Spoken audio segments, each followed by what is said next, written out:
Assalamualaikum warahmatullahi wabarakatuh. Perkenalkan, nama saya Elsa Rizky Novianti sebagai moderator dalam presentasi hari ini. Saya dari kelompok 2. Hari ini saya dan kelompok saya akan mempresentasikan materi tentang mutasi, promosi, relokasi, dan emosi.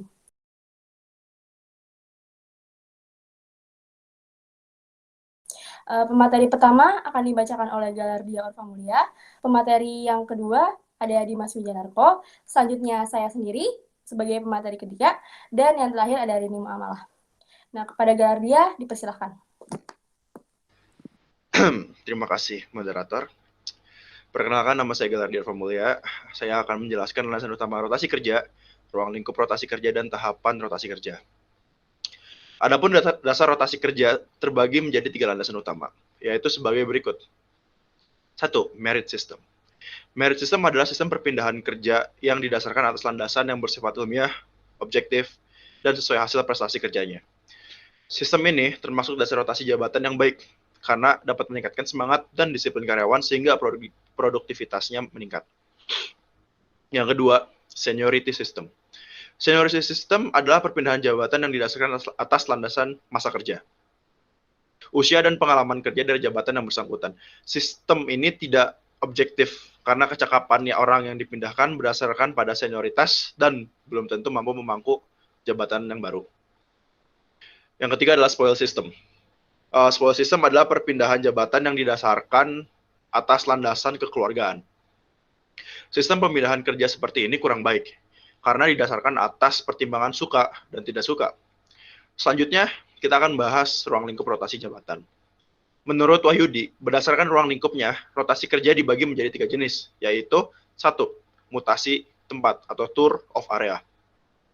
Merupakan pemindahan seorang tenaga kerja dari satu tempat ke tempat yang lain, tetapi masih dalam jabatan atau posisi pekerjaan yang sama atau levelnya sama. Yang kedua, rehabilitasi.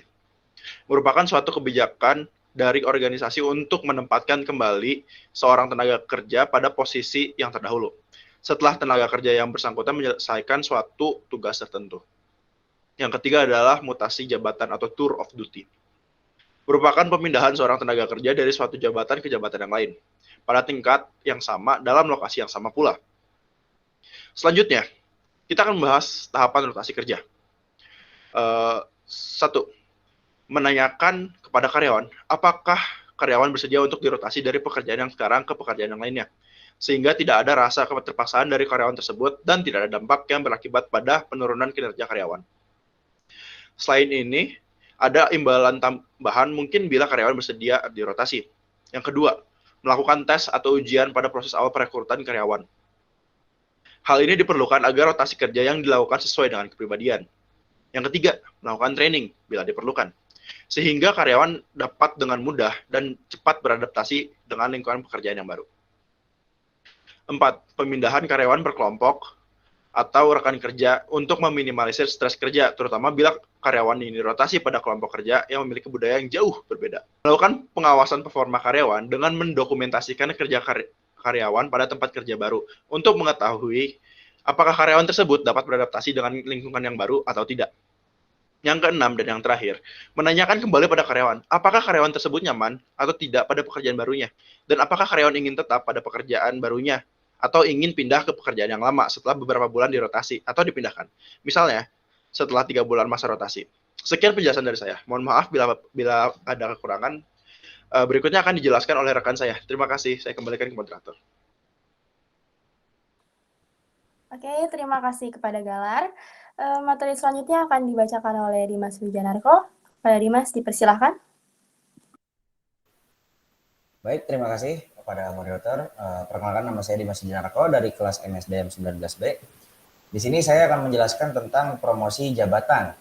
Nah, apa itu promosi jabatan? Promosi jabatan adalah penghargaan dengan kenaikan jabatan dalam suatu organisasi ataupun instansi, baik dalam pemerintahan maupun non-pemerintahan atau swasta. Menurut Hussein, tahun 2003, seorang yang menerima promosi harus memiliki kelas kualifikasi yang baik dibandingkan kandidat-kandidat yang lainnya. Terkadang gender pria, wanita, serta senioritas tua mudah mempengaruhi keputusan tersebut. Hal inilah yang banyak diusahakan oleh kalangan pekerja agar bisa menjadi lebih baik dari jabatan yang sebelumnya ia jabat. Dan juga demi peningkatan dalam satu sosial, promosi merupakan kesempatan untuk berkembang dan maju yang dapat mendorong karyawan untuk lebih baik atau lebih bersemangat dalam melakukan sesuatu pekerjaan dalam lingkungan organisasi atau perusahaan.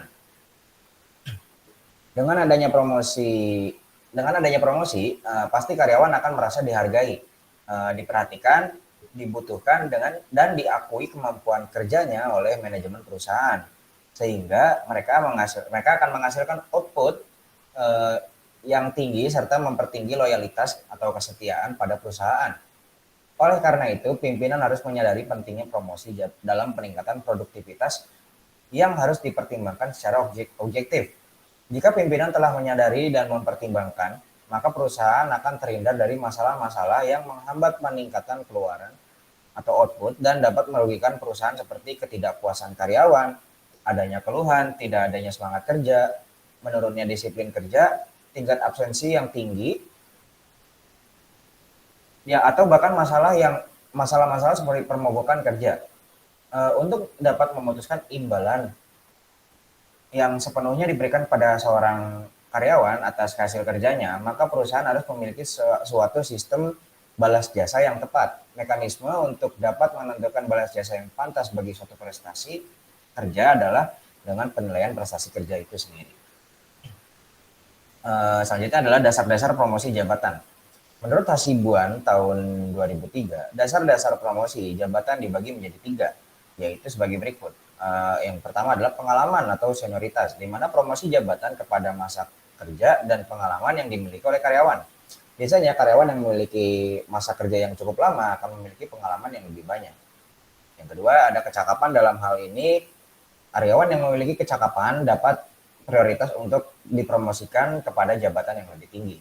Kecakapan yang dimaksud adalah kecakapan dalam hal pelaksanaan prosedur kerja yang praktis, teknik-teknik khusus, dan disiplin ilmu pengetahuan. Kecakapan dalam menyatukan dan menyelaraskan elemen-elemen yang terkait dan dalam penyusunan kebijakan manajemen, dan kecakapan dalam memberikan motivasi serta langsung. Yang ketiga, kombinasi pengalaman dan kecakapan. Promosi ini didasarkan kepada lamanya dinas dan ijazah formal yang dimiliki atau hasil ujian kenaikan golongan. Adapun syarat-syarat promosi jabatan menurut Niti Semo pada tahun 1996 yang dikutip dari Niti Semo tahun 1996 adalah pengalaman yang lebih banyak diharapkan kemampuannya yang lebih tinggi, ide yang lebih banyak dan lainnya. Yang kedua, tingkat pendidikan. Yang ketiga adalah loyalitas. Dengan loyalitas yang tinggi dapat diharapkan tanggung jawab yang lebih besar. Yang keempat ada kejujuran. Masalah kejujuran merupakan syarat penting karena seperti kasir pada umumnya, syarat kejujuran merupakan syarat yang umum dan harus diperhatikan untuk arus uang yang nantinya akan diberikan pada perusahaan.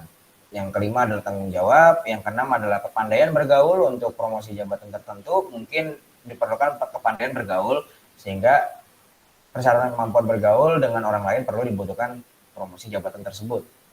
Kemudian ada prestasi kerja, dan yang kedelapan atau yang terakhir adalah inisiatif dan kreatif dari karyawan.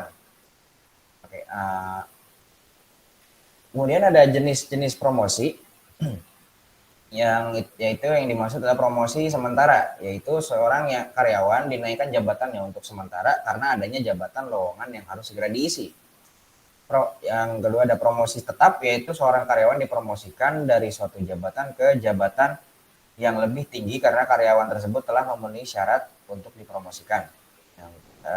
Kemudian ada promosi kecil, yaitu menaikkan jabatan seorang karyawan dari jabatan yang tidak sulit dipindahkan ke jabatan yang sulit untuk meminta keterampilan tertentu, tetapi tidak disertai dengan peningkatan wewenang, tanggung jawab, dan gaji. Promosi kering, yaitu seorang karyawan dinaikkan jabatannya ke jabatan yang lebih tinggi, disertai dengan peningkatan pangkat, wewenang, dan tanggung jawab, tetapi tidak disertai dengan kenaikan gaji atau upah. Sekian dari penjelasan saya. Mohon maaf apabila ada kekurangan. Penjelasan berikutnya akan dijelaskan oleh rekan saya. Terima kasih. Saya berikan pada moderator. Oke, Oke, terima kasih Dimas. Materi selanjutnya akan dipresentasikan oleh saya sendiri. Materi selanjutnya tentang demosi. Nah, apa itu demosi? Nah, demosi adalah penurunan jabatan dalam suatu instansi yang biasa dikenakan oleh berbagai hal. Contohnya adalah keteloderan dalam bekerja. Turun jabatan biasanya diberikan pada karyawan yang memiliki kinerja yang kurang baik atau buruk, serta bisa juga diberikan ada karyawan yang bermasalah sebagai sanksi hukuman. Demosi ini adalah hal yang sangat dihindari oleh setiap pekerja karena dapat menurunkan status, jabatan, dan gaji. Nah, demosi ini biasa dilakukan oleh beberapa instansi ataupun perusahaan demi meningkatkan kualitas kerja dan juga sebagai motivasi para karyawannya agar mau berusaha untuk memperoleh prestasi, untuk mendapatkan promosi dan menghindari demosi. Nah, perubahan jabatan tertentu seperti demosi tentu memiliki alasan serta ketentuan tersendiri. Demosi merupakan salah satu dari 3 jenis perubahan jabatan selain promosi dan mutasi. Dari pengertian di atas sudah cukup jelas ya bahwa demosi adalah kebalikan dari promosi atau kenaikan jabatan ke jenjang yang lebih tinggi. Proses demosi sendiri memang bukanlah proses yang mudah, tapi dalam beberapa kasus ya harus dilakukan. Contohnya, jika seorang karyawan tidak mampu bekerja baik pada posisi kerjanya yang sekarang sehingga tidak ada pilihan lain selain mengurangi tugas dan tanggung jawabnya. Atau dengan catatan harapan dapat bekerja dengan baik ya. Berikut ini adalah alasan-alasan yang mendemosi pegawai. Yang pertama, ada pegawai yang bersangkutan menunjukkan kinerja yang kurang baik atau tidak baik. Yang kedua, ada pegawai yang bersangkutan kekurangan keahlian atau skill untuk posisi kerja yang sekarang. Selanjutnya, memang sedang mengurangi posisi kerja pegawai atau memang sedang mendisiplinkan pegawai yang berbuat salah. Nah, alasan-alasan yang dicontohkan yang telah saya jelaskan tadi belum mencakup demosi yang diminta sendiri atau sukarela oleh pegawai. Demosi sukarela pegawai bisa jadi berdasarkan alasan beberapa. Berikut ini. Pegawai tersebut ingin mengurangi tugas dan tanggung jawabnya, atau pegawai sedang bertransisi untuk mengundurkan diri dari beberapa bisnis, atau pegawai yang bersangkutan ingin mengubah posisi kerjanya, pegawai yang bersangkutan ingin menyeimbangkan pekerjaan dengan kehidupan pribadi mereka, atau pegawai tersebut ingin bekerja dari jauh atau dari lokasi bisnis yang berbeda. Selanjutnya tentang pengaturan demosi. Nah, aturan mengenai demosi karyawan secara implisit telah diatur dalam pasal 161 ayat 1 dan 2 Undang-Undang No. 13 tahun 2003 tentang Ketenagakerjaan atau UUK yang berbunyi ayat 1. Dalam hal pekerja atau buruh melakukan pelanggaran ketentuan yang diatur dalam perjanjian kerja, peraturan perusahaan, atau perjanjian kerja bersama. Pengusaha dapat melakukan pemutusan hubungan kerja setelah pekerja atau buruh yang bersangkutan diberikan surat peringatan. Pertama, kedua, ketiga, dan secara berturut-turut. Pertama, kedua, ketiga, dan secara berturut-turut. Isi dari ayat 2, yaitu surat peringatan sebagaimana dimaksud dalam ayat 1 masing-masing berlaku untuk paling lama 6 bulan, kecuali ditetapkan dalam perjanjian kerja, pengaturan perusahaan, atau perjanjian kerja bersama. Nah, berdasarkan penjelasan dalam pasal 161 ayat 1 dan 2 Undang-Undang Ketenagakerjaan di atas tidak dijelaskan secara eksplisit tentang demosi. Nah, namun hanya surat peringatan atas pelanggaran perjanjian kerja. Aturan yang juga berkenaan dengan demosi lainnya, yakni pasal 92 ayat 1 dan 2 UU No. 13 tahun 2003 tentang Ketenagakerjaan yang berbunyi sebagai berikut. Ayat 1. Pengusaha menyusun struktur dan skala upah dengan memperhatikan golongan jabatan, masa kerja, pendidikan, dan produktivitas. Sedangkan dalam pasal 92 ayat 2, ayat 1 dan 2 UU Ketenagakerjaan secara implisit dijelaskan tentang upah yang didasarkan pada salah satu jabatan yang kerja. Berbicara dengan karyawan yang akan didemosi tentu saja diperlukan cara-cara khusus ya, agar ia dapat memahami situasi dan kondisinya. Nah, berikut ini akan saya jelaskan apa sih tips yang bisa kita lakukan gitu kepada karyawan yang kayak gini gitu.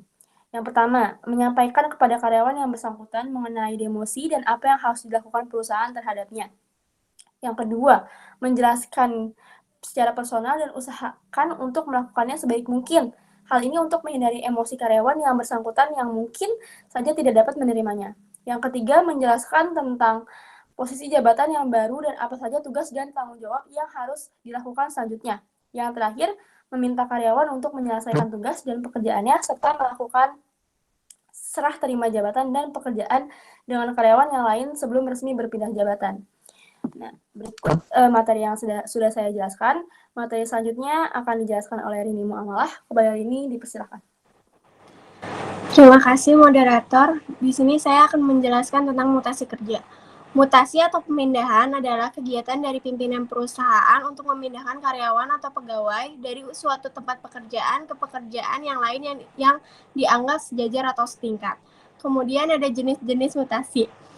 Yang pertama ditinjau dari tempat kerja karyawan. Yang pertama mutasi antar urusan, kedua mutasi seksi, ketiga mutasi antar bagian, keempat mutasi antar biro, kelima mutasi antar instansi.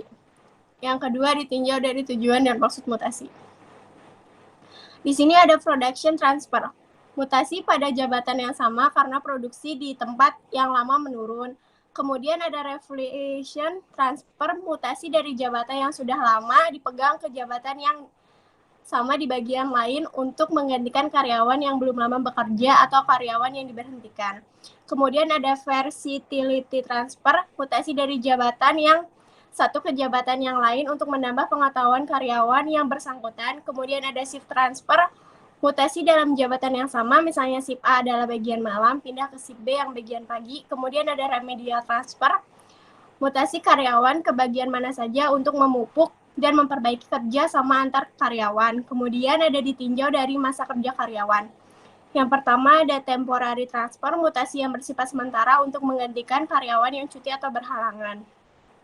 Kemudian ada permanent transfer, mutasi yang bersifat tetap. Berikut ini ada 3 alasan mutasi karyawan. Yang pertama, seniority system adalah sebuah proses yang berlandasan atas asas masa bekerja, berpengalaman kerja, dan usia karyawan yang bersangkutan. Kemudian ada merit system adalah sebuah proses yang berlandasan asas ilmiah, objektif, dan prestasi karyawan. Kemudian ada spoil system adalah yang berlandasan kekeluargaan. Sekian dari saya kembalikan ke moderator. Oke, terima kasih kepada Rini. Berikut materi yang telah kami presentasikan. Kurang lebihnya kami memohon maaf. Semoga materi yang kami sudah presentasikan hari ini dapat bermanfaat untuk para audiens. Sekian dari kami. Wassalamualaikum warahmatullahi wabarakatuh.